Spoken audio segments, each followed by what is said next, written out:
ഈശോ മിശിഹായ്ക്ക് സ്തുതിയായിരിക്കട്ടെ.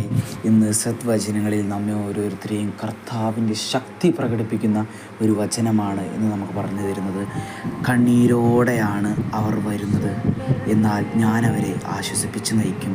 ജെറമ്യ 31:9. ഈ വചനം വെളിപ്പെടുത്തുമ്പോൾ നീ നിന്നെ തന്നെ ഒന്ന് ഓർത്ത് നോക്ക്. നീ കർത്താവിനോടൊരു ആവശ്യം പറയുമ്പോൾ, ഒരു നിയോഗം പറയുമ്പോൾ നിൻ്റെ മനസ്സിലെ സങ്കടമല്ലേ കർത്താവിനോട് പറയാം. കർത്താവേ, ഇന്ന ആഗ്രഹം എനിക്ക് സാധിച്ചു തരണം. കാരണം അപ്പോൾ പഠിക്കാനുള്ള കൃപ, കർത്താവ് എനിക്ക് പഠിക്കാനുള്ള കൃപയില്ല എന്നാവും കർത്താവിനോട് പറയാം. ആദ്യം എനിക്ക് അതിനുള്ള കൃപയില്ല, അതുകൊണ്ട് എനിക്ക് അതിനുള്ള കൃപ തരണമേ എന്നൊക്കെയാവും കർത്താവിനോട് പറയുന്നത്. അപ്പോൾ ഈ കർത്താവ് ഈ വചനം നിനക്കായി എടുത്തു തന്നെയാണ്. കർത്താവ് പറയാണ്, കണ്ണീരോടെയാണ് അവൻ വന്നത്, സങ്കടപൂർവ്വമാണ് കർത്താവിനോട് അവൻ നിയോഗം പറഞ്ഞത്, എന്നാൽ ഞാൻ അവരെ ആശ്വസിപ്പിച്ചു നയിക്കും.